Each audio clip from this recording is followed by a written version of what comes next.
بڑا نیک، بڑا بزرگ، بڑا اللہ اللہ کرنے والا، مگر اسے یہ تکلیف ہے اور مجھے بڑی تکلیف ہوتی ہے۔ فرمایا جام آئی آج کے بعد اسے یہ تکلیف نہیں ہوگی، اور اس کے بعد پوری زندگی وہ تکلیف نہیں ہوئی۔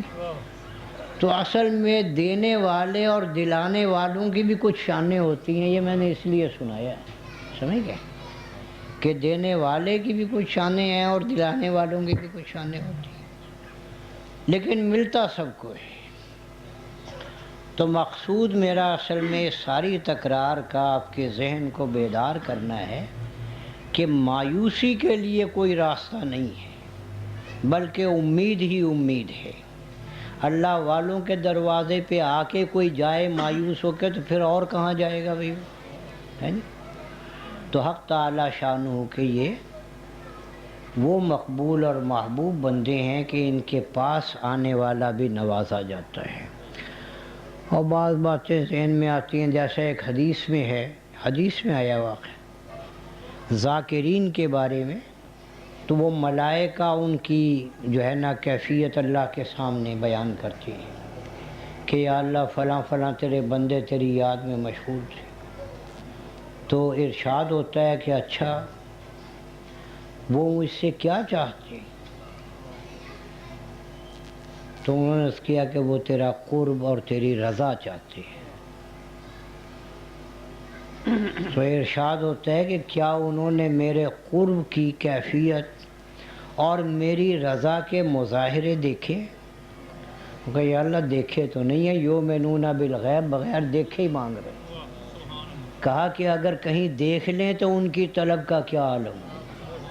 یہ بڑی خوبصورت اور طویل حدیث ہے، اور اس کے بعد اعلان ہوتا ہے کہ تم گواہ ہو جاؤ کہ میں نے انہیں وہ سب کچھ عطا کر دیا جو وہ مانگ رہے ہیں۔ تو پھر فرشتے عرض کرتے کہ یا اللہ ایک کیفیت اور ہے کہ وہ تجھ سے خوف زدہ بھی ہیں، ڈر بھی رہے تھے اور پناہ بھی مانگ رہے۔ تو ارشاد ہوتا ہے کہ کس چیز سے؟ کہ تیری پکڑ سے، تیرے عذاب سے، تیری سختی سے، تیری ڈانٹ سے۔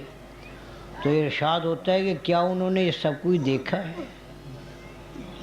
اگر بن دیکھے خوف کا یہ عالم ہے تو جاؤ انہیں پناہ دے دی، سمجھ؟ اور یہ حدیث چل رہی ہے، درجے بھی بلند ہو رہے ہیں، اور آگے حضور صلی اللہ علیہ وسلم فرماتے ہیں کہ ایک فرشتہ عرض کرتا ہے کہ یا اللہ یہ تو ان لوگوں کا ذکر ہے نا جو تیری یاد میں مشغول تھے، ان کے پاس ایک آدمی اور بھی تھا، اور وہ اس مجلس میں شامل نہیں تھا، وہ تو کوئی اپنے کام سے جا رہا تھا، وہ کھڑا ہو گیا تھا دیکھنے کے یہ کیا کر رہے ہیں، صرف دیکھ رہا تھا۔ فرمایا کہ یہ وہ مجلس ہے کہ اسے دیکھنے والا بھی محروم نہیں ہے، سمجھ گئے؟ تو اللہ کی عطا کی بڑی شانیں ہیں بھائی، اس لیے میں نے یہ باتیں کی اپنے طور پہ کہ آپ کو یہ یقین آپ کا مضبوط ہو اور مایوسی قریب نہ آئے۔ تو اللہ کے دروازے پر جائیں، اللہ والوں کے دروازے پر جائیں اور جھولی پھیلائیں، انشاءاللہ ملے گا۔ مانگیں اپنی زبان میں سادہ طریقے سے، سیدھے، اللہ تعالیٰ سیدھے سادے الفاظ کو زیادہ پسند کرتا ہے، لیکن جامع الفاظ ہوں، الفاظ میں ادب ہو، سمجھ گئے؟ اور جامع الفاظ کیا ہیں کہ مثلا دعا کریں کہ یا اللہ ہماری تمام خطاؤں کو معاف کر دیں، اس میں صغیرہ کبیرہ ظاہر باطن کی کوئی شرط نہیں رہی ہے۔ یا اللہ ہماری ساری مشکلیں آسان کر دیں، ہے نا؟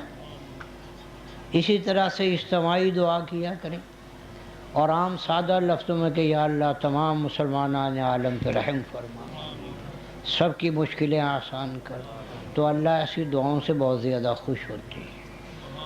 اور اس سے پہلے کہ دعا وہاں پہنچے، اجابت کا پروانہ مانگنے والے تک آ جاتا ہے، یاد رکھیں۔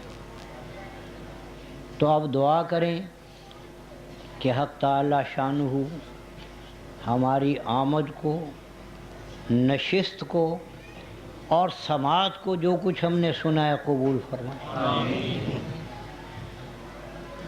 اور جو آداب کے ضمن میں ہماری کوتاہیاں، غفلتیں اور سہو ہوا ہے کیونکہ یہ مقام ادب ہے، یاد رکھیں یہاں ادب کو بڑا دخل ہے۔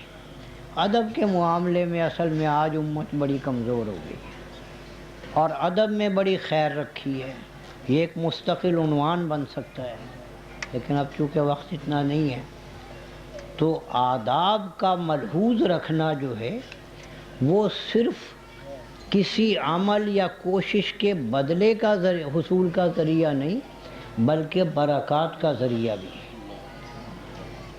لہذا مسائل جو ہیں وہ عمل کو مکمل کرتے ہیں، عمل پر اجر مرتب ہوتا ہے، اور آداب جو ہیں وہ اس عمل میں جوہر پیدا کرتے ہیں، اس میں نورانیت ڈالتے ہیں۔ تو ادب کے اندر بڑی برکتیں رکھی گئی ہیں، لہذا ہم سے جو کوتاہی ہوئی ہے اس محفل کے ادب کے معاملے میں اللہ تعالیٰ اس سے درگزر فرمائے، اسے معاف کر دے، اسے ہماری نالائقی سمجھ لے اور اس محفل کی برکتوں کے عطا میں اپنی شان عطا کو ملحوظ رکھے، تو اس میں زیادہ فائدہ ہو جاتا ہے۔ لہذا بہترین دعا ہے کہ یا اللہ میں جو نالائق ہوں تو میری نالائقی پہ نگاہ نہ رکھ، تو موتی مطلق ہے اور تیری عطا میں کوئی قید اور بند نہیں ہے، لہذا تو اپنی شان کے مطابق مجھے عطا کر اور میرے حال کے مطابق میرے اعمال کو دیکھ۔ تو پھر حکم یہ ہوتا ہے ملائکہ کو بھی اس کے اعمال تو اس جیسے ہیں، چلو ٹھیک ہے لکھے ہوئے لکھے رہے، لیکن عطا جو ہے وہ ہماری شان کے مطابق عطا کر دو۔ تو اللہ کے لیے کچھ بھی مشکل نہیں ہے، اور یہ وہ تمام باتیں اور امور ہیں جو خود شارع علیہ السلام نے مختلف احوال میں مختلف صورتوں میں بیان فرمائے تاکہ لوگ مایوس نہ ہوں اور اللہ سے مانگتے رہیں، اور اس کے خزانے میں کوئی کمی نہیں ہے۔ لہٰذا اب وہ آ رہا ہے بہت خوبصورت، کیا کہتے ہیں، عطا کا سیزن آ رہا ہے یہ رمضان شریف۔ تو یہ رمضان کیا ہے بتائیں، اس کے 30 دن بھی ہوتے ہیں، 29 بھی ہوتے ہیں، ہے نا، اور باقی مہینوں کے بھی ہوتے ہیں، تو کوئی کمال نہیں ہے۔ اسی طرح سے اس میں یہ سردیوں میں بھی آتا ہے، گرمیوں میں بھی آتا ہے، برسات میں بھی آتا ہے، بہار میں بھی آتا ہے، جیسے عام مہینے۔ لیکن نسبت کیا ہے اس مہینے کی کہ اس مہینے میں اللہ تعالیٰ نے اپنا وہ مقدس کلام جو اس کی صفت خاص ہے اتارا ہے، انزل فیہ القرآن۔ تو شان کیا رکھ دی کہ اس مہینے میں آپ ایک نفلی عبادت کریں گے نا تو فرض کے برابر ثواب ملے گا۔ یہ ایک دو باتیں سن لیں تاکہ آپ کو نفع دیں، بلکہ مجھے یہی باتیں کرنی چاہیے تھیں۔ میری کوشش ہوتی ہے میں رجب سے شروع کرتا ہوں، رمضان کا ذکر کیا کرتا ہوں تاکہ رمضان کا کوئی دن غفلت میں نہ گزرے، اس لیے کہ قیامت کے دن ایک دن بھی غفلت میں گزرا ہوگا تو بڑی حسرت ہوگی۔ یہ عطائے خاص کا دن ہے، تو آپ کوئی مسنون عبادت کریں تو فرض کا ثواب، فرض عبادت انجام دیں تو 70 گنا اجر ہے، کوئی ٹھکانہ نہیں ہے۔ تو یہ ساری برکتیں کیوں ہیں؟ اس لیے کہ قرآن پاک اتارا گیا۔ تو ایسے لمحات اور ساتھیں اللہ نے کیوں عطا فرمائیں؟ تاکہ امت مسلمہ تھوڑی محنت سے تھوڑے وقت میں زیادہ سے زیادہ برکتیں حاصل کر سکیں۔